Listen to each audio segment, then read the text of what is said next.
Irmãos, nós estamos agora retornando ao nosso segundo horário, segundo dia de aula, segundo horário, teologia bíblica nós estamos ensinando, e quero reforçar, irmãos, aquilo que eu falei no primeiro horário, dizer a vocês, fiquem firmes, existe uma linguagem teológica, aos poucos essa linguagem vai ser assimilada, não se assustem, leva tempo, é gradativo, é progressivo, aos poucos as coisas vão ficar mais claras para você, tá bom? Nós falamos sobre teologia bíblica no início, que é a história da revelação especial de Deus ao seu povo.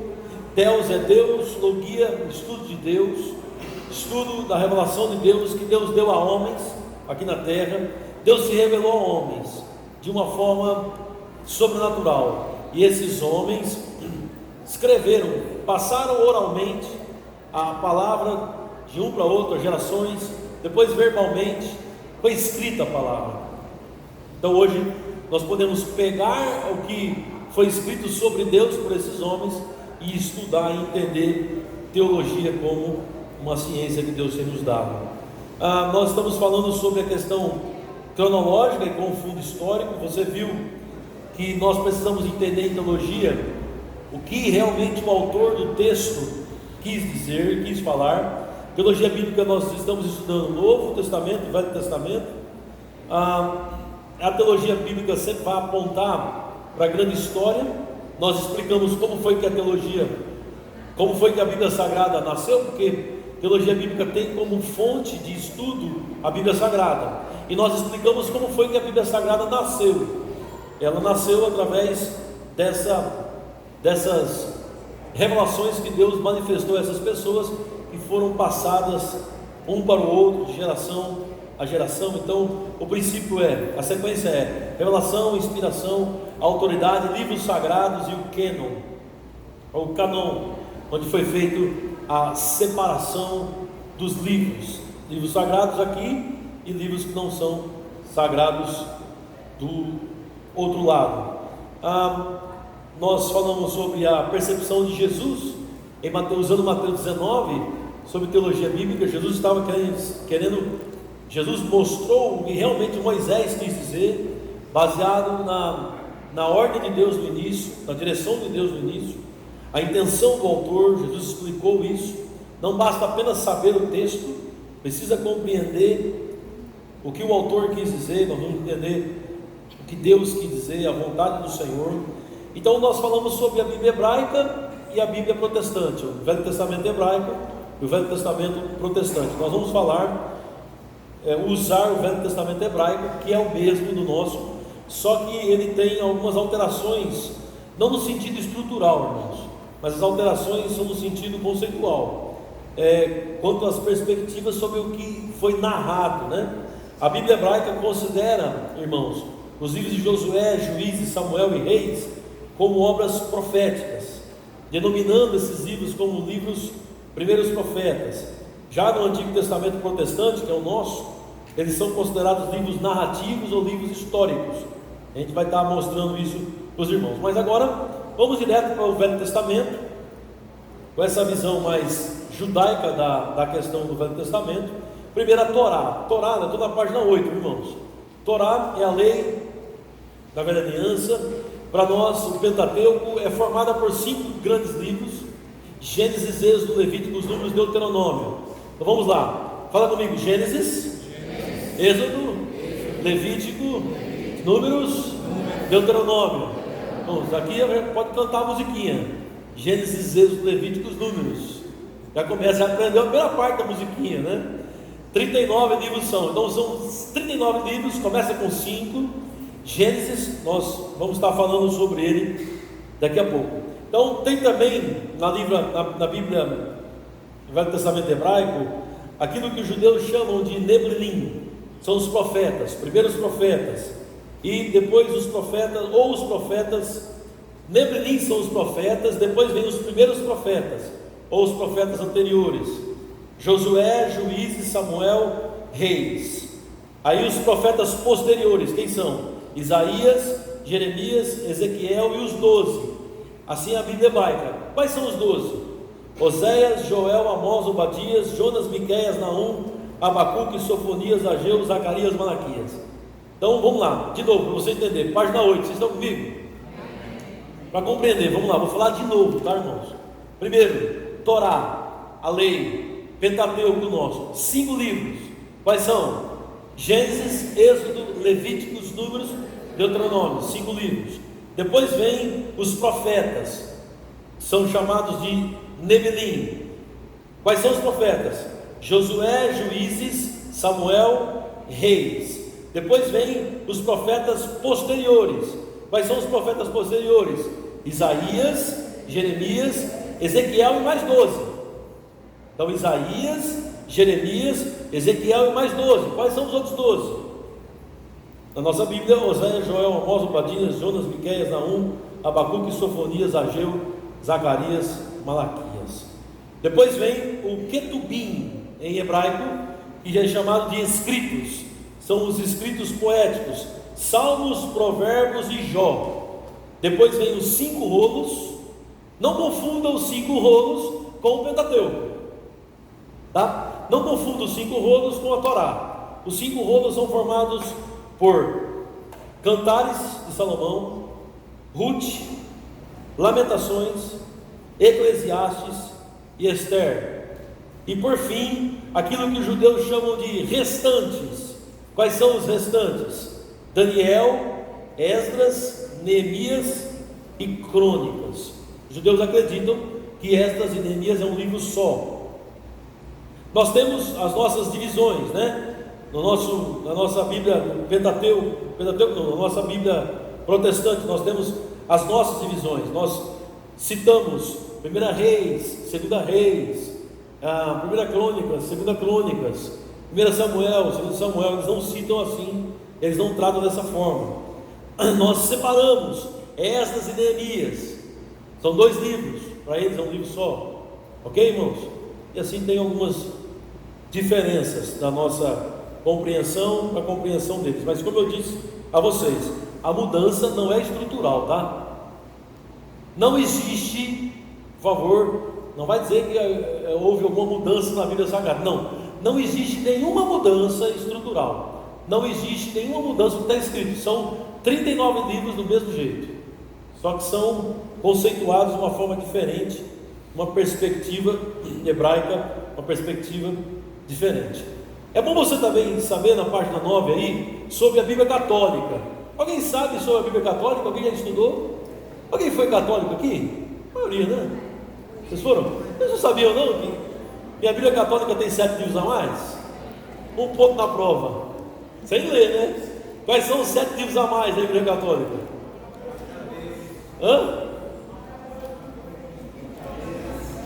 O Adalto não está fazendo, não vai ganhar ponto, né?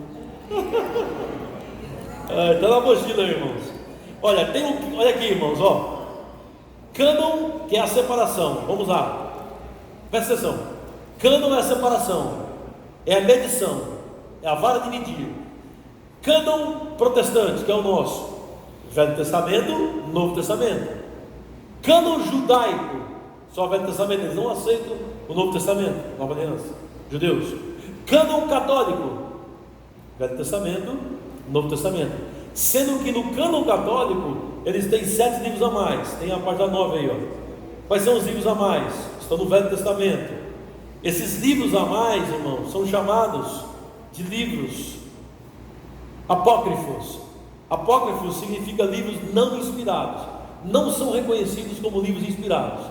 Os católicos inventaram o segundo cânon e resolveram colocar esses 7 livros e disseram que são inspirados, mas eles não são inspirados, não são reconhecidos como livros inspirados. Então, quais são eles?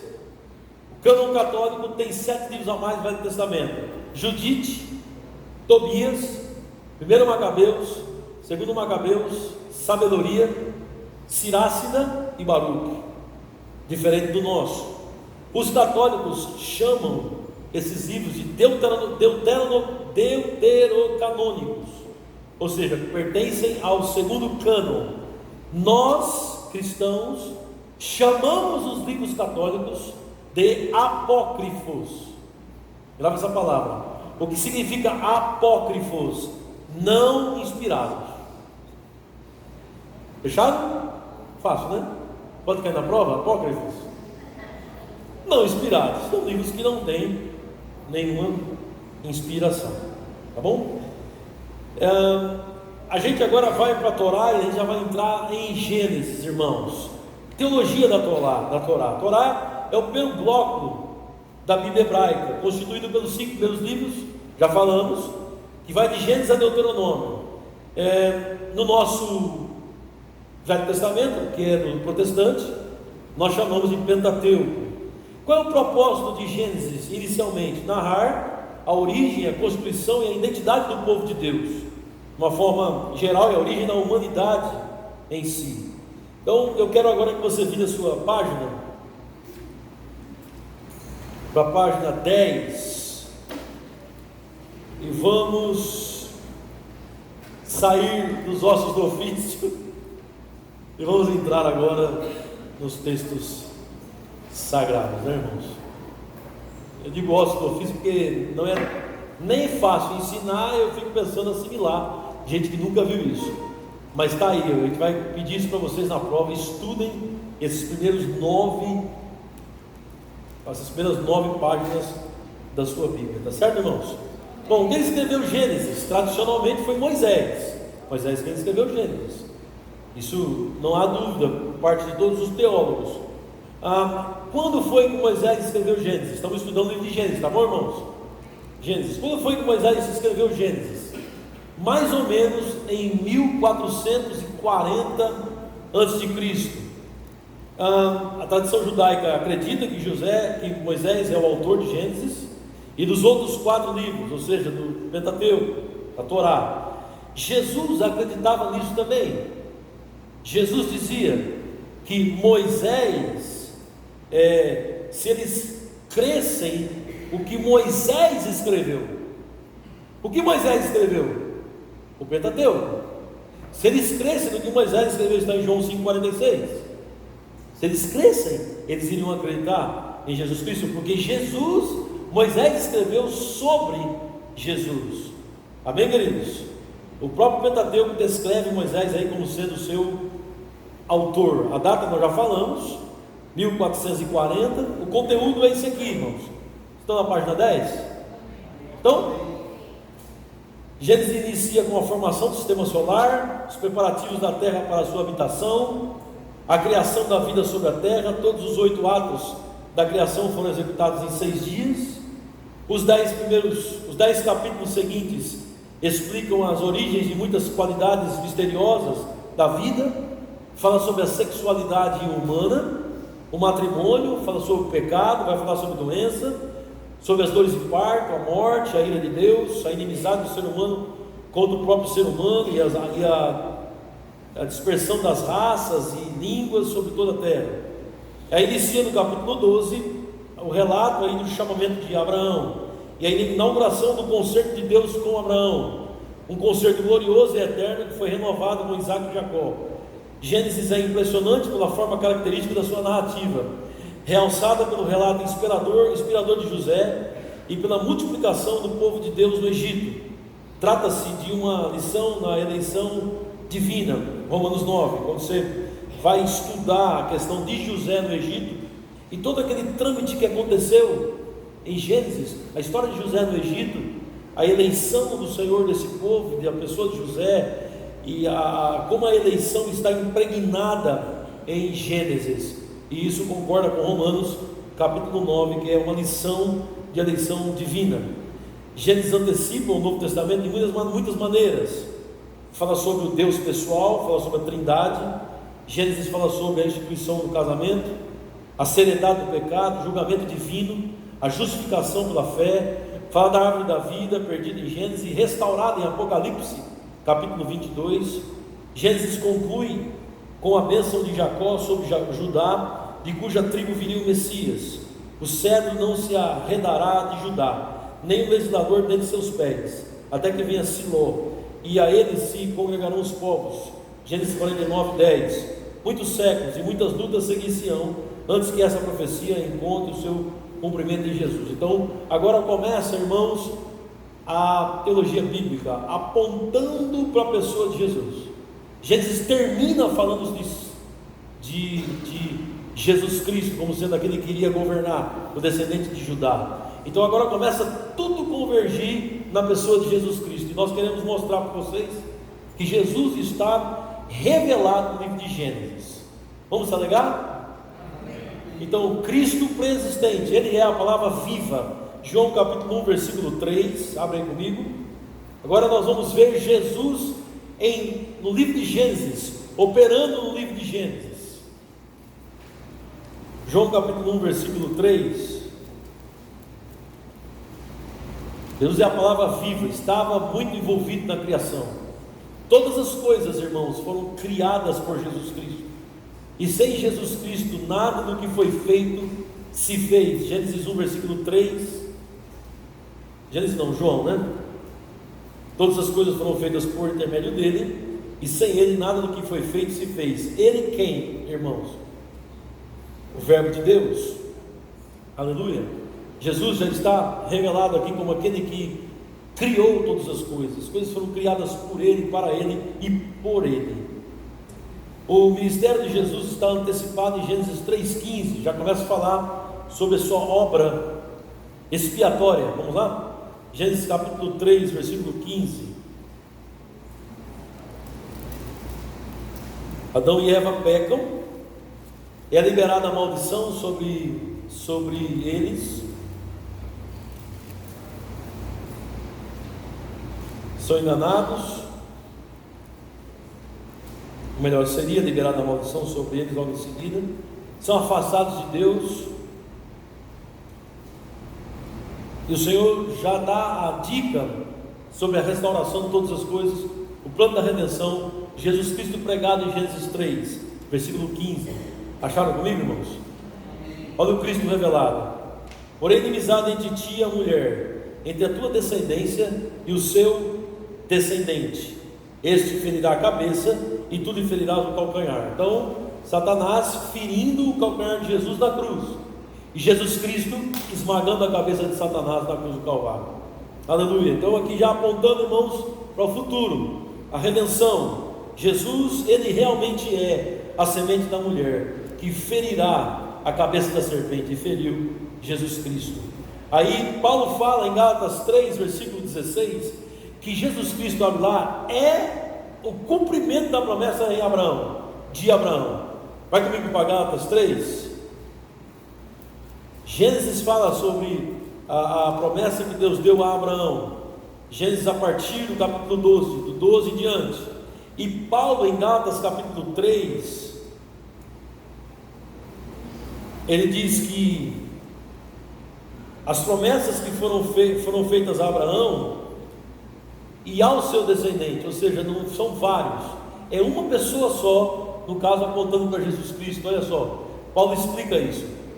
Gálatas 3, versículo 16. Vocês estão comigo, irmãos? Está todo mundo aí? Amém.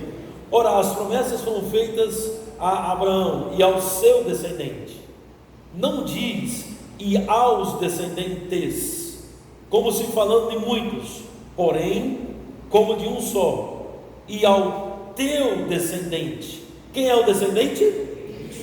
Cristo Jesus. Cristo é o descendente de Abraão, que recebe todas as promessas que Deus fez a Abraão. Ele é o filho da graça, ele é o representante da aliança que Deus fez a Abraão, a aliança da graça. Melquisedeque é um tipo de Cristo, irmãos. Você vê em Gênesis 14, abre lá comigo, e depois você vai para Hebreus capítulo 6.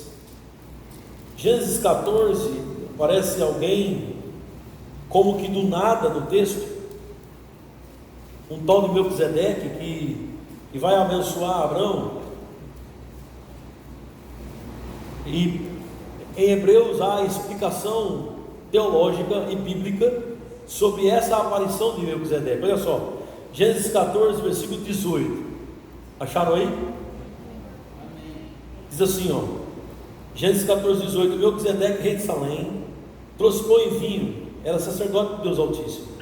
Abençoou ele a Abraão e disse: bendito seja Abraão pelo Deus Altíssimo, que possui os céus e a terra, e bendito seja o Deus Altíssimo, que entregou os teus adversários nas tuas mãos, e de tudo lhe deu Abraão o dízimo. Do nada esse homem aparece, e Hebreus explica o que significa essa aparição. Vai lá em Hebreus, capítulo 6, irmãos. Bem-vindos à teologia bíblica. Ele está em toda a Bíblia. A grande história está em toda a Bíblia. Hebreus 6, versículo 20, já começa a apontar Jesus Cristo como nosso sumo sacerdote, segundo não a ordem levítica, mas a ordem de Melquisedeque. Hebreus 6, versículo 20, onde Jesus, como precursor, entrou por nós, tendo se tornado sumo sacerdote para sempre, segundo a ordem de Melquisedeque. Quem é esse Melquisedeque? Capítulo 7, versículo 1. Estão comigo, irmãos? Porque esse Melquisedeque, rei de Salém, sacerdote do Deus Altíssimo, que saiu ao encontro de Abraão, quando voltava da matança dos reis, e o abençoou, para o qual também Abraão separou o dízimo. De tudo, primeiramente se interpreta rei de justiça, depois também é rei de Salém, ou seja, rei de paz. 3. Melquisedeque sem pai, Melquisedeque sem mãe, Melquisedeque sem genealogia, que não teve princípio de dias, nem fim de existência. Entretanto, Melquisedeque feito semelhante ao Filho de Deus. Amém, irmãos? Permanece sacerdote perpetuamente. Melquisedeque é um tipo de Cristo apresentado no Velho Testamento. Há duas linhas teológicas aqui falando sobre Melquisedeque. Uma é que Melquisedeque é uma pessoa, um sacerdote que veio em determinado lugar e que apareceu e abençoou, e que era lá, tinha sua linhagem sacerdotal. E a outra linha teológica é que em Melquisedeque nós temos uma teofania. Deus está aparecendo em Melquisedeque. Jesus Cristo está aparecendo em Melquisedeque. É uma linha teológica que diz que é o próprio Jesus que é o Melquisedeque do Velho Testamento. Foi o próprio Cristo que apareceu e abençoou o Abraão. De qualquer forma, Hebreus deixa claro: Jesus é sacerdote para sempre, não segundo a ordem dos levitas, de Levi, mas segundo a ordem de Melquisedeque. Mais um exemplo de Jesus Cristo revelado na Bíblia Sagrada. E esse concerto de Deus com Abraão, irmãos, do capítulo 12 até o capítulo 17, é essa grande revelação de Cristo no Velho Testamento. Porque o segredo está ali, irmãos. Jesus é o descendente de Abraão. Abraão começa um povo. Deus, não é Abraão, Deus, né? Deus chama Abraão para começar um povo em Gênesis 12. Deus o chama e diz: sai da tua terra, da tua parentela, vai para a terra que eu te mostrarei. Abraão sai sem ver nada, contemplando aquilo que era invisível.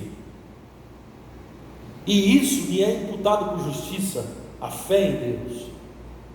Paulo, explicando sobre a fé que Abraão teve em Gênesis 15, Paulo diz em Romanos 4 que a fé que Abraão teve foi a fé da ressurreição. Abraão contemplava a cidade que tem fundamentos, não feita por mãos humanas. Abraão contemplava o galardão. Abraão acreditava no Deus que ressuscita mortos. Essa era a fé de Abraão. Mas a Bíblia diz em Romanos capítulo 4 que não é só por causa dele que ele foi feito justo diante de Deus, ou foi declarado justo diante de Deus, recebeu essa imputação. Não é só por causa dele, diz Romanos capítulo 4, mas é também por nossa causa. Nós estamos falando de um texto, irmãos, há 4.000 anos atrás. Abraão, olha só o que é a teologia bíblica: 4.000 anos atrás, expresso em Gênesis. 6.000 anos atrás, Gênesis 3, versículo 15.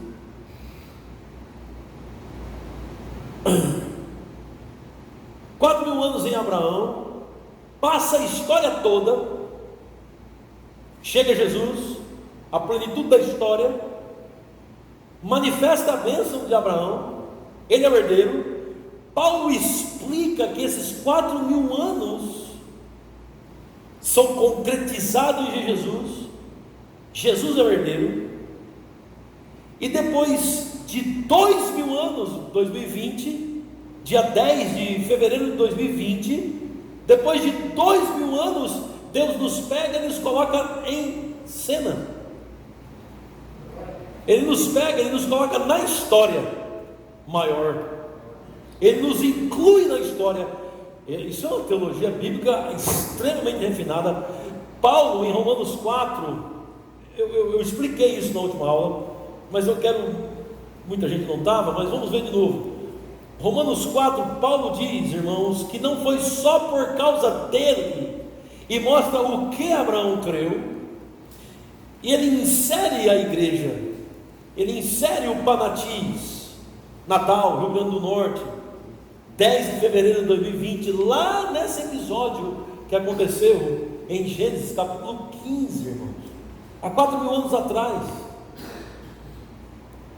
Isso é uma teologia bíblica impressionante. Olha só, Romanos capítulo 4, Paulo disse, versículo 22, pelo que isso lhe foi imputado por justiça. Ele está falando da fé de Abraão, que Abraão acreditou no Deus que vivifica mortos e chama a existência as coisas que não são como já fossem. Abraão creu no Deus da ressurreição, e Paulo diz, olha, por causa disso ele foi imputado justiça. Aí 23, e não somente por causa dele está escrito que ele foi levado em conta. Então o episódio de Gênesis 15 não aponta só para Abraão. Em Abraão serão benditas todas as famílias da terra. Isso aqui vai jogar lá para frente, vai vir para o dia 10 de fevereiro de 2020, vai jogar para 4.000 anos na frente. Ele disse, não só por causa dele que isso lhe foi imputado, ou considerado, ou levado em conta, mas também, versículo 24, olha que salto, mas também por nossa causa, posto que a nós igualmente nos será imputada, a saber a nós, que cremos naquele que ressuscitou dentre os mortos a Jesus, o nosso Senhor. A história de Abraão, irmãos, é a história da redenção, do Deus que chama seu Filho Jesus Cristo, e entrega o seu Filho para morrer por seu povo, e no seu Filho, o seu povo é abençoado para sempre. E qual é a fé que Deus pede do seu povo, e que Deus deu ao seu povo? É a fé da ressurreição, que acredita no Deus que vivifica os mortos, e chama a existência as coisas que não são como se já fossem. Então nós estamos sendo arremessados na história, e nós estamos falando, irmãos, de 4.000 anos, são 4.000 anos de diferença. Isso é teologia bíblica, tudo contextualizado, tudo dentro da história. Agora é interessante, né? Uma história só, olha a conexão, é uma história só, não são várias histórias, é uma história só, é a história da redenção de Deus, e redimiu o seu povo, é a história da revelação especial de Deus ao seu povo, apenas uma história, é uma conexão gigantesca, irmãos. Pega lá, puxa, o centro da história é Jesus, e se espalha, antes de Cristo, justificados pela fé, depois de Cristo, justificados pela fé, e tudo converge a Jesus Cristo. E nós temos 66 livros para explicar isso, repetidamente. Deus usa o princípio didático de repetir as mesmas coisas sempre, porque é a forma de aprender, principalmente numa mente que foi influenciada pelo pecado, principalmente, né? Como nós não somos como Jesus. Jesus ouviu uma coisa e gravava para sempre. Nós ouvimos uma coisa, tem vários bloqueios, irmãos. Vamos ouvir de novo. Estão entendendo? E o que nós cremos? Cremos como Abraão creu, cremos no Deus que vivifica os mortos e chama a existência as coisas que não existem. Jesus é o maior cumprimento dessas promessas, Uma verdade que é explicada de forma detalhada na carta de Paulo aos Gálatas. No final do ano vamos chegar lá, se Deus nos permitir. O concerto da graça de Deus, abraâmico, e o seu desenvolvimento em Jesus Cristo. Aleluia. E então Tiago diz: Abraão teve obras. Nós estamos falando de quase 15 anos depois que ele foi justificado. Ele teve obras quando leva o seu filho para ser apresentado. Ali é o nascimento da ideia de Jeová Jireh, de que Jesus é o cumprimento da promessa. Não Abraão, não Abraão. Abraão vai entregar o filho, o Senhor impede. Não entregue, porque quem vai entregar o filho sou eu, não é você. Quem vai entregar o filho sou eu, você é uma sombra apenas. Vamos lá, Gênesis 22. É a dramática história, irmãos, de Abraão ir assassinar seu filho, em Gênesis capítulo 22. É a dramática história da redenção, do apontamento de Jesus Cristo como sendo nosso Jeová Jireh. O Senhor proverá para si um cordeiro. E é interessante que essa história de Jeová Jireh é usado para carro, casa, bicicleta, bala, chocolate, sorvete, pirulito. É usada para tudo, né? E aí se esquece que Jeová Jireh é Deus providenciando um cordeiro para sacrificar-se em favor do seu povo. Então é usado Jeová Jireh para tudo, menos para o que realmente é. Por quê? Porque a teologia não é bíblica, é uma teologia avulsa, é uma teologia da bagunça. Acontece uma coisa, glória, Jeová Jireh. Jeová Jireh? Jeová Jireh. O que é Jeová Jireh? Vamos aprender? Vamos ver onde começou Jeová Jireh, irmãos? Vamos ver? Gênesis capítulo 22. Depois dessas coisas, versículo 1. Pôs Deus Abraão à prova. Ele disse: Abraão, este dia respondeu: eis-me aqui. Acrescentou Deus: toma teu filho, teu único filho, Isaque, a quem amas, e vai-te à terra de Moriá. Oferece-o ali em holocausto, sobre um dos montes que eu te mostrarei.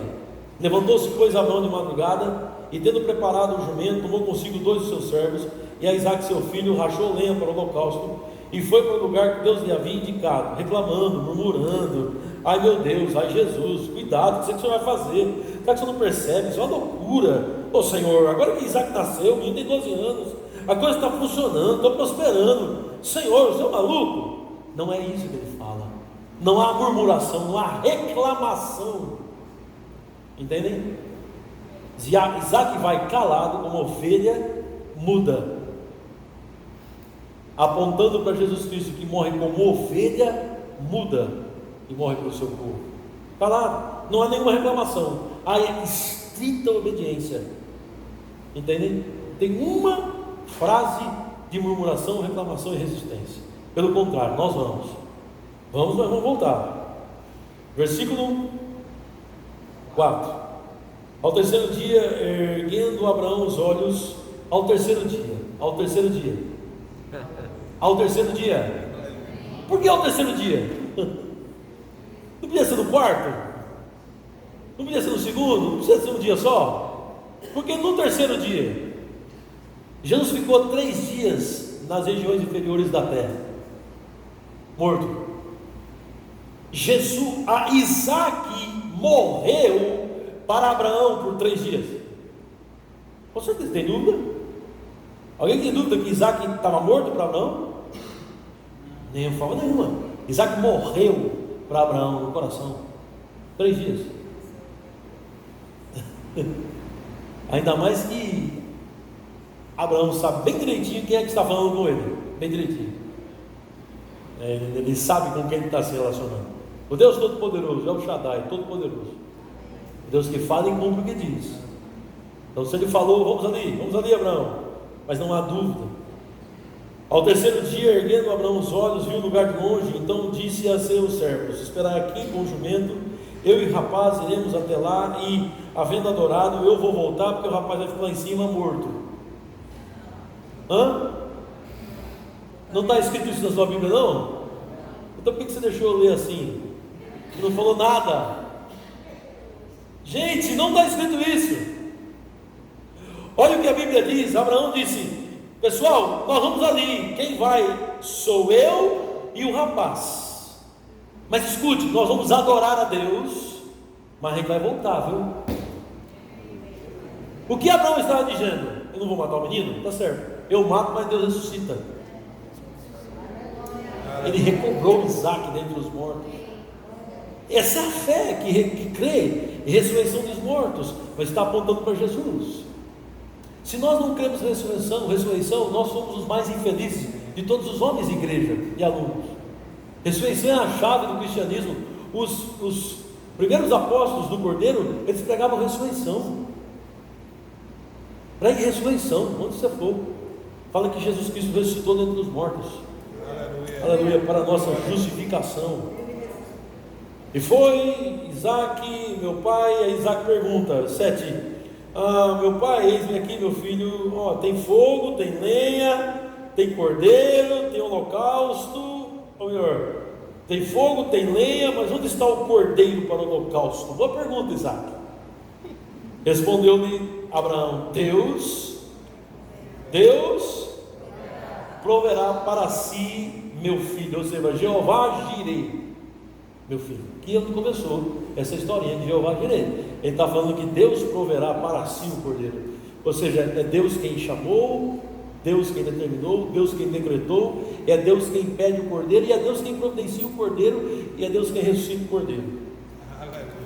Tudo é Deus. Abraão tem convicção, Deus providenciar para si o cordeiro. Onde é que eu estou, irmãos? Chegaram ao lugar que Deus havia designado. Ali ficou Abraão no altar, sobre ele dispôs a lenha, amarrou Isaac seu filho. Agora fica difícil para Isaac, né? Agora não está o cordeiro, agora é Isaac deitado na lenha. Isaac percebe que o cordeiro é ele, né, irmãos? Tomou o cutelo para imolar o filho, mas do céu lhe bradou o anjo do Senhor. A salvação vem do céu. Abraão, Abraão, ele respondeu: eis-me aqui. Então lhe disse: não estendas a mão sobre o rapaz, e nada lhe faças, pois agora sei que temes a Deus, porquanto não me negaste o filho, o teu único filho. Tendo Abraão erguido os olhos, viu atrás de si um carneiro preso pelos chifres entre os arbustos. Tomou Abraão o carneiro e ofereceu em holocausto em lugar de seu filho.